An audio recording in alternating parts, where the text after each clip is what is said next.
여러분, 우리가 한 해를 시작하게 되면 우리들의 마음은 여러 가지 이유 때문에 들뜨기 시작을 합니다.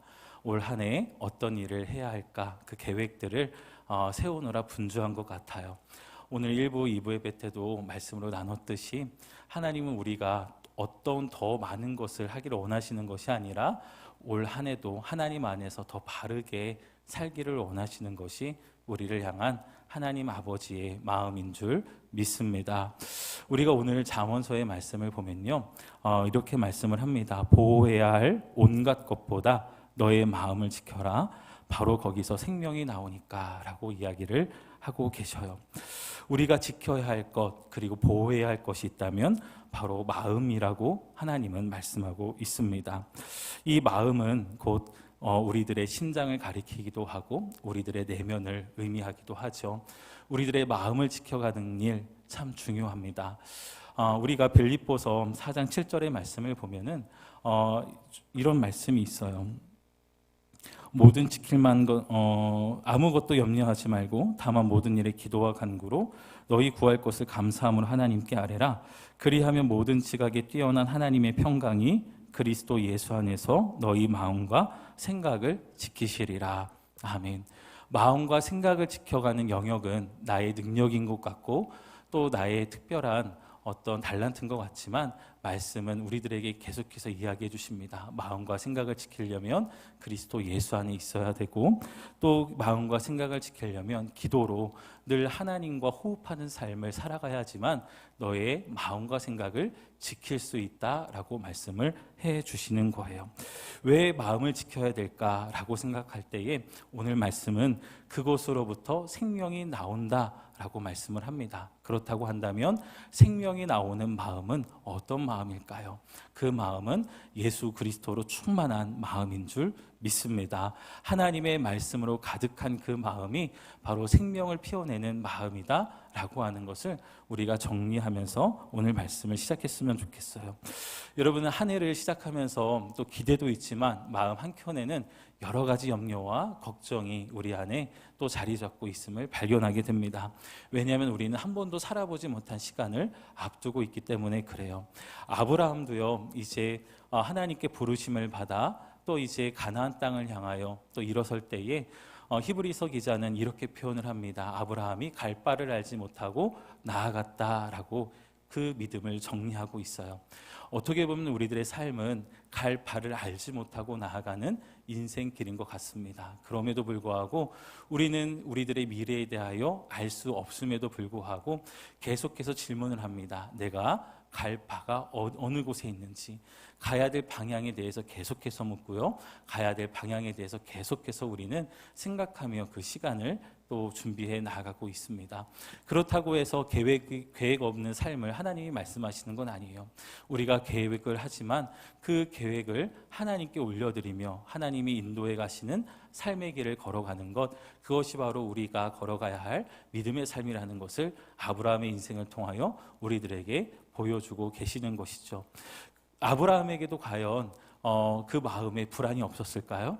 굉장히 불안했을 겁니다. 그리고 그 미지의 세계를 향하여 발을 내딛는 그 한 발 한 발이 정말 힘든 발걸음이었을 것 같아요. 이제 가나안 땅에 들어갑니다. 근데 가나안 땅에 들어갔을 때 가나안 땅은 기근이 들고 있었던 상황이었어요. 가장이었습니다. 한 가족을 이끌고 또 많은 사람들과 또한 가축들을 이끌고 내려오는 그 상황 가운데 아브라함은 선택해야 됐다라고 하는 것이죠. 그런 어려운 가운데서도 갈 바를 알지 못했지만 그는 그 모든 삶을 하나님께 맡겨드리며 하나님의 인도를 따라 한 걸음 한 걸음 내딛어 나아갑니다. 어제 속회를 하면서 이런 말씀을 하시더라고요. 우리들의 계획 가운데는 염려가 늘 동전의 양면처럼 우리들의 삶에는 있다라고 하는 거예요. 그런데 여러분, 우리들의 계획 그 한 단면에, 그 다른 면에 여전히 걱정이 있지만 그 계획과 그 걱정이 동전의 양면처럼 하나로 묶여 있지만 이 모든 것을 누구에게 맡기는 것이 믿음이에요? 하나님께 맡기며 나아가는 것이 믿음이다라고 하는 것을 우리가 기억할 필요가 있어요. 그렇다고 한다면 여러분의 마음은 그 믿음으로 채워져 있으십니까? 예수 그리스도를 믿고 하나님을 믿는 믿음으로 여러분의 마음을 채워가고 계시는지요? 죽음의 수용소를 견뎌냈던 빅터 프랭클이라고 하는 사람은 이런 이야기를 남겼어요. 자극과 반응 사이에 공간이 있다. 그 공간에 우리는 우리의 반응을 선택할 수 있는 자유와 힘이 있다. 그리고 그 반응에 우리의 성장과 행복이 달려 있다라고 이야기를 합니다. 자극과 반응 사이에 뭐가 있다고요? 공간이 있다라고 하는 거예요. 저는 이것을 마음으로 읽고 싶습니다. 항상 우리들에게 어떤 자극이 와요. 그리고 우리들은 그 자극에 대한 반응을 하죠.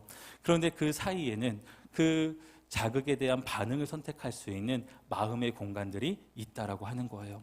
그런데 그 마음의 공간을 무엇으로 채우는지에 따라 우리들의 반응은 천차만별로 그 온도가 차이가 나게 됩니다. 우리들의 그 마음에 예수님이 가득 채워져 있으면 우리는 예수님의 인격을 따라 반응을 하고자 열심히 노력을 할 거예요. 그런데 우리들의 마음에 예수 그리스도의 인격이 담겨져 있지 않고 예수님의 말씀이 담겨져 있지 않으면 우리는 그 모든 자극에 감정대로 내 생각과 내 혈기대로 반응하게 될 수 있다라고 하는 것이죠. 오늘 토마스 성인은 이렇게 이야기를 합니다. 주님께서는 하나님의 나라는 너희 안에 있느니라고 말씀하셨습니다. 온 마음을 다하여 주께로 돌이키고 이 비참한 세상을 내려놓으십시오. 당신의 영혼이 쉼을 얻게 될 것입니다. 외적인 일들을 멸시하고 내면의 일들에 집중하십시오. 하나님 나라가 당신 속으로 임하는 것을 보게 될 것입니다. 하나님의 나라는 성령 안에 있는 평강과 희락이고 그 나라는 불경건한 자들에게는 주어지지 않았습니다 라고 이야기를 합니다. 예수 그리스도를 믿는 여러분들의 마음에는 지금 어떤 것으로 채워져 있으십니까? 올 한 해를 우리가 시작하면서 내 안에 수많은 계획들 속에는 동전의 한 면처럼 걱정과 염려가 늘 그 계획의 단면 또 다른 면에는 있다라고 하는 것이죠. 그 걱정과 늘 붙어 다니는 그 계획들이 우리들의 마음을 채우고 있는 것이 아니라 그 모든 것들을 하나님께 맡겨드리고 예수 그리스도로 여러분들을 충만히 채워가는 이 1월 한 달이 되길 간절히 소망합니다. 그렇기 위해서는 우리들의 삶이 복잡할 때에 내면의 여백을 만들 수 있어야 된다라고 하는 부분을 꼭 기억하셨으면 좋겠어요. 올 한 해에도 여러분 한 해를 시작하면서 아마 마음이 복잡한 분들도 있으셨을 겁니다. 올 한 해는 어떻게 살아가야 할까? 올 한 해는 나의 자녀들을 어떻게 양육해야 될까? 올 한 해는 나의 사업이 과연 잘 펼쳐질까? 형통하게 될까? 정말 많은 걱정과 또 염려 속에 그 계획들을 하며 여러분들의 계산기를 열심히 두들겨 보는 그 시간을 가지셨을 겁니다. 그런데 그때 하나님은 어디 계셨을까요? 그때 예수님은 여러분의 마음에 어디 계셨습니까? 어떻게 보면 우리가 열심히 내 인생의 계산기를 두드리다 보면은 우리가 잃어가고 있는 것이 있다면 바로 주님이 오셔야 될 그 자리에 내 인생의 계산기를 놓고 열심히 두들기는 일밖에 하지 않는다라는 것을 발견하게 된다는 거예요. 여러분 염려가 들거든 근심이 들거든 그 염려와 근심이 마음을 많이 가득 채우거든 그 마음을 가지고 주님 앞에 다 쏟아놓을 수 있는 저와 여러분들이 되길 간절히 소망합니다. 다니엘서 6장 10절 말씀을 보면 이런 말씀이 있어요. 다니엘이 이 조서에 왕의 도장이 찍힌 것을 알고도 자기 집에 돌아가서는 윗방에 올라가 예루살렘으로 향한 창문을 열고 전에 하던 대로 하루 3번씩 무릎 꿇고 기도하며 그의 하나님께 감사하였더라. 다니엘은 오늘날로 말하면 사형 선고를 받은 그 선고장을 눈으로 직접 보고 지금 돌아온 상황입니다. 지금 우상을 이제 다니엘서 6장 7절 말씀을 보면 30일 동안에 누구든지 왕의 어떤 신에게나 사람에게 무엇을 구하면 사자굴에 던져놓기로 할 것이니이다 라고 하는 그 요청을 이제 신하들이 왕에게 하게 되죠. 그러면서 이 왕은 조서를 찍습니다. 이제 이 30일 동안에 누구든지 왕 외에 어떤 신에게나 절을 하는 사람은 사자굴에 던져놓겠다. 이 사형 선고, 이 조서가 찍힌 이 왕의 증인이 찍힌 것을 보고 다니엘이 돌아온 거예요. 오늘날로 말하자면 지금 저와 여러분들이 하나님 앞에 나아가 예배하는 사람들이라고 하면 이제 30일 동안 이 기간을 줄 텐데 하나님께 예배하는 모든 사람들 사자굴에 던져 넣겠다라고 하는 그 왕의 도장이 찍힌 조서를 보고 우리가 돌아왔다고 한번 생각을 해보자고요. 여러분 어떻게 하시겠습니까? 당장 도망가야 될까요? 하나님을 예배할 수 있는 다른 나라로 당장 이민 가야 될까요? 그런데 오늘 다니엘은요, 다시 자신의 일상의 자리로 돌아가 예루살렘으로 향한 창문을 열고 전에 하던 대로 하루 3번씩 무릎을 꿇고 기도하며 그의 하나님께 뭐 했다고요? 감사하더라. 감사할 상황이었을까요? 감사할 상황이 아니었죠. 우리가 보면. 근데 다니엘은 하나님과 연결되어 있다는 것 하나만으로도, 그리고 하나님 안에 살아가는 지금 이 순간이 너무나 귀하고 감사하기에 다니엘은 그 삶을 하나님께 감사의 고백으로 채워갔다라고 하는 것이죠. 올 한 해 여러분과 저의 삶 가운데 어떤 폭풍우가 지나칠지 모릅니다. 어떤 그 파도를 우리가 뚫고 나가야 될지 몰라요. 그런데 여러분, 그 파도를 뚫고 나가야 할 때, 폭풍우가 칠 때 저와 여러분 안에 계신 예수 그리스도로 인하여 여러분 감사할 수 있는 저와 여러분들이 되길 간절히 소망합니다. 상황 때문에 감사가 메마르는 것이 아니라 예수님 때문에 늘 감사가 끊이질 않는 삶을 살아가길 간절히 소망합니다. 이것이 바로 기도의 자리에서 우리들의 마음의 여백을 만들어 가시는 하나님께서 주시는 너무나 귀한 은혜예요. 여러분 삶이 복잡하고 어려울 때 여러분 기도의 자리로 나오시길 바랍니다. 기도의 무릎을 꿇으세요. 그러면 하나님의 그 평강이 우리들의 마음의 여백과 공간을 만들어 가십니다. 그리고 그 여백과 공간에 내가 너와 함께 있다라고 하시는 그 세미한 음성을 우리들에게 들려주신다라고 하는 거예요. 그 세미한 음성을 붙들고 우리들의 그 삶 가운데 정말 마음의 여백과 공간을 만들어가고 그 마음의 여백을 걱정으로 채우는 것이 아니라 내 삶의 계산기로 채우는 것이 아니라 예수 그리스도를 모시고 예수 그리스도로 충만한 삶을 살아가는 저와 여러분들이 되길 간절히 소망합니다. 그래서 이제 마음의 여백을 만들어가는 2가지 방법에 대해서 우리가 함께 또 정리할 텐데, 첫 번째 방법으로 하나님만을 사랑의 대상으로 삼기라는 그 부분을 토마스가 이야기하고 있어요. 그 중간에 오직 하나님만을 신뢰하고, 그 부분을 같이 한번 읽어보겠습니다. 오직 하나님만을 신뢰하고 의지하며 오직 하나님만을 당신의 경외와 사랑의 대상으로 삼으십시오. 오직 하나님만을 신뢰하고 의지하는 것, 여러분 이것은 우리 모든 성도님들이 아마 동의하실 거예요. 사람이 믿음의 대상이 될 수 있을까요? 여러분 사람을 믿으십니까? 여러분 자녀들을 믿으세요? 웃으시네요. 우리 자녀들도, 그리고 내 옆에 늘 한 입을 덮고 자는 남편도 아내도 우리들의 믿음의 대상이 될 수는 없습니다. 하나님이 우리들에게 연결시켜 주신 모든 관계는요, 주 예수 그리스도 안에서 서로를 사랑하고 품어야 될 대상이죠. 그런데 우리가 이 말을 하면서 놓치는 것이 있는 것 같아요. 저도 오늘 말씀을 준비하면서 하나님은 믿음의 대상이시지 라고 하면서 제 언어 습관을 보니까 하나님은 믿음의 대상이시고 사람은 사랑의 대상이지 라고 하면서 빼놓는 것이 있어요. 하나님을 사랑하는 걸 빼놓더라고요. 우리는 그것이 기본으로 당연하게 전제되어 있다고 생각하지만 하나님을 믿음의 대상으로만 고백하지, 그리고 사람을 사랑의 대상으로만 이렇게 양분해서 구분하다 보니까 하나님을 내가 사랑하고 있는 존재다, 그리고 하나님을 사랑하는 하나님의 자녀다라고 하는 사실을 우리는 조금 뒤로 밀어놓고 있다라고 하는 그런 생각이 들었어요. 오늘 토마스 성인은 그렇게 이야기를 하는 거예요. 오직 하나님만을 신뢰하고 의지하며 오직 하나님만을 당신의 경외와 사랑의 대상으로 삼으십시오. 여러분 하나님을 여러분의 사랑의 대상으로 삼으시고 또 그리스도와 연합하여 또 하나가 되어 또 그 안에서 안식을 누리는 저와 여러분들이 여러분들이 되길 소망합니다. 그래서 마태복음 11장 28절부터 29절 말씀을 보면은 수고하고 무거운 짐진 자들아 다 내게로 오라 내가 너희를 쉬게 하리라 나는 마음이 온유하고 겸손하니 나의 멍에를 메고 내게 배우라 그리하면 너희 마음이 쉼을 얻으리니라고 말씀을 합니다. 우리가 하나님을 사랑의 대상으로 우리가 보고 당연히 우리는 하나님을 사랑해야죠. 그런데 그 하나님을 사랑할 때에 우리가 누리게 되는 너무나 큰 은혜는요, 우리가 언제든지 하나님께 돌이키기만 하면 우리의 모든 수고를 다 아시고 그 모든 짐을 내려놓으라 하시며 주님 안에서 쉼을 주시는 그 은혜를 우리가 누리게 된다라고 하는 거예요. 그래서 수고하고 무거운 짐진 자들아 너희들 그 자리에 그대로 머물러 있어라 라고 하시는 게 아니라 어떻게 하십니까? 내게로 오라. 할렐루야. 주님은 말씀하세요. 내게로 와라. 내게로 와라. 내가 너희를 쉬게 하리라.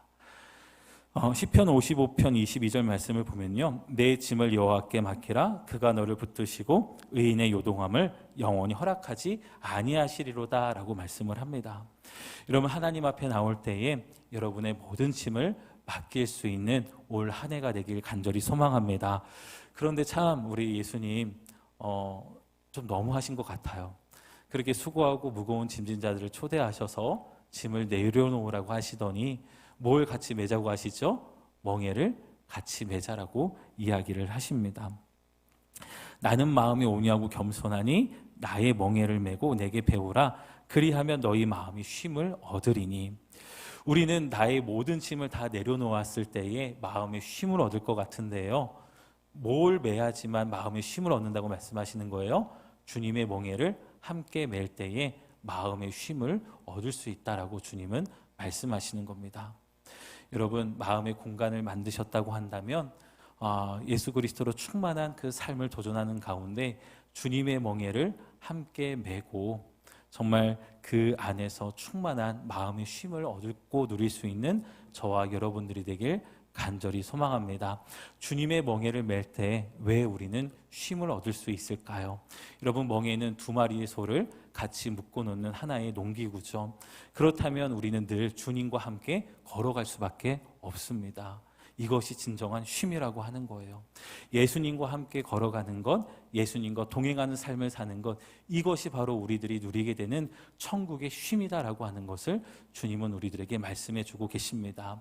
우리가 어떤 휴일을 얻어서 나의 육신을 쉬는 것이 진정한 쉼이 아니라 진짜 쉼은 그리스도와 함께 동행하는 가운데 내가 주님 안에 있고 주님이 내 안에 있음을 누리게 될 때 그곳에 마음에 평안이 있고 그곳에 마음에 진정한 쉼이 있다라고 하는 것을 우리들에게 말씀해 주고 계시는 거예요. 제가 어제 저희 동기 목사님이랑 통화하다가 그런 얘기를 하더라고요. 최 목사가 요즘에 통화를 하면서 왜 이렇게 목소리가 신나 있어, 힘이 나는 것 같아 라고 하는 거죠. 그래서 제가 이야기했습니다. 요즘에 매일매일 설교 준비하고 있고 말씀 묵상하고 있고 또 말씀이 때마다 나의 삶을 또 인도하는 그 이종표로 세워지는 것을 누리고 있으니까 정말 너무나 기쁜 것 같아. 제가 그렇게 고백을 했어요. 많은 설교를 준비해야 되고 그 다음에 또 새해를 시작해야 되는 부담감과 여러 가지 긴장되는 것이 있지만 때마다 하나님이 주시는 그 말씀들이 있으니까요, 여러분 정말 그 시간들을 견뎌갈 수 있겠더라고요. 저는 우리 성도님들의 삶 가운데도 그 말씀 안에서 길어 올리는 그 생수의 은혜를 누리는 복된 한 해가 되길 간절히 소망합니다. 그러면서 그 멍에를 함께 매는 건 내가 그리스도 안에 있고 그리스도가 내 안에 계심으로 말미암아 때마다 필요한 말씀이 내게 부어주실 때에 우리는 그 안에서 마음의 쉼도 누릴 수 있고요, 다시금 우리는 힘을 얻을 수 있다라고 하는 거예요. 여러분 하나님의 말씀 한마디면 사람이 살아날까요? 아니면 안 살아날까요? 살아납니다. 그것이 바로 예수님이 우리들에게 말씀해 주신 거예요. 나사로야 일어나라 했더니 나사로가 일어났나요? 아니면 누워 있었나요? 일어났어요. 무덤에서 나왔어요. 말씀 한마디 하나님은 세상을 창조하신 분이십니다. 그 말씀 한마디가 우리를 살리고 그 말씀이 내 안에 있을 때, 말씀이신 예수님이 내 안에 충만할 때에 우리가 그 안에서 마음에 참된 쉼을 얻게 될 줄 믿습니다. 그리고 마음의 여백을 만들어가는 두 번째 방법으로는요, 마지막으로 예수 그리스도의 삶을 묵상하라라고 그렇게 이야기를 해요. 하늘에 속한 것들을 묵상하는 법을 알지 못한다면 그리스도의 고난에 창념하고 그 거룩하신 상처들을 깊이 묵상하십시오. 십자가 위에서 그리스도께서 입으셨던 상처들과 그 상흔들을 온 마음으로 깊이 묵상한다면 환난 가운데서 큰 위로를 얻게 될 것이고, 사람들로부터 받는 멸시에 별로 마음이 상하지 않게 될 것이며, 사람들이 폄하하고 무시하는 말들도 어렵지 않게 감당할 수 있게 될 것입니다 라고 이야기를 합니다. 여러분, 살아가면서 사람들의 날선 말들이 왜 이리 마음에 상처가 되는지 모르겠어요. 그리고 나를 향한 여러 가지 수군거리는 그 수군거림들이 또 누군가를 통하여 내 귀에 들려올 때, 여러분 정말 어떨 때는 억장이 무너지는 경험을 하실 때가 있을 겁니다. 온 세상이 나를 공격하는 것 같고, 온 세상이 나를 등 뒤로 돌린 것 같은 그 답답함에 우겨쌈을 당하는 그런 상황 가운데 내 마음이 정말 그 굴 속에 들어가는 듯한 순간들도 있다라고 하는 거예요. 자, 근데 그럴 때에 토마스 성인도 인정하는 겁니다. 하늘에 속한 것들을 묵상하기가 정말 어렵다라고 하는 거예요. 그럴 때에 누구를 묵상하느냐? 예수 그리스도를 묵상하라고 하는 겁니다. 그리스도의 고난을 기억하라고 하는 거예요. 예수님이 걸어가신 십자가의 길을 기억하라는 겁니다. 예수님이 받으셨던 그 엄청난 그 모멸과 멸시, 그 조롱, 그 모든 것들을 우리가 기억하게 될 때에 우리가 환난 가운데서도 큰 위로를 얻게 될 것이다 라고 이야기를 하는 것이죠.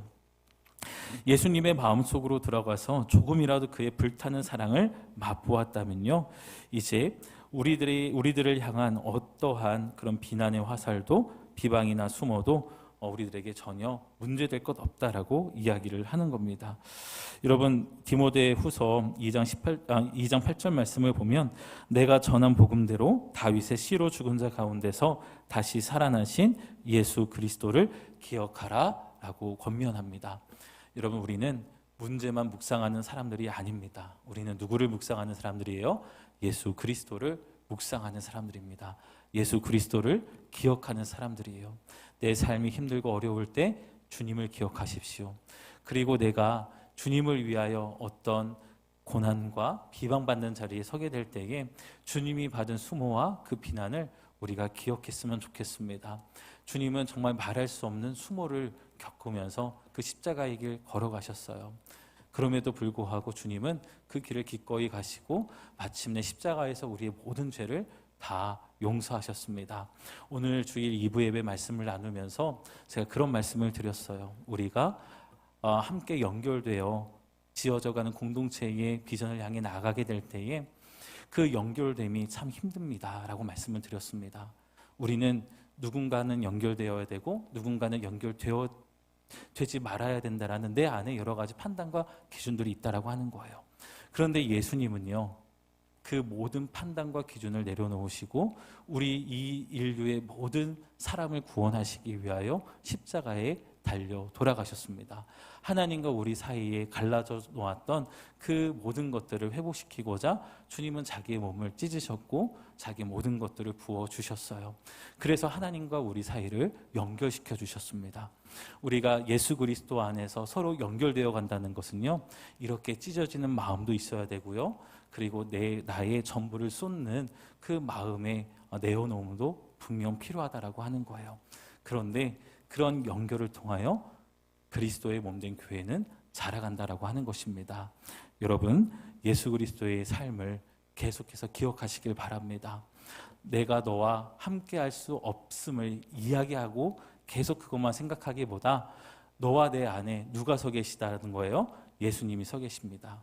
당신과 나 사이에 그리스도의 십자가가 서 있습니다.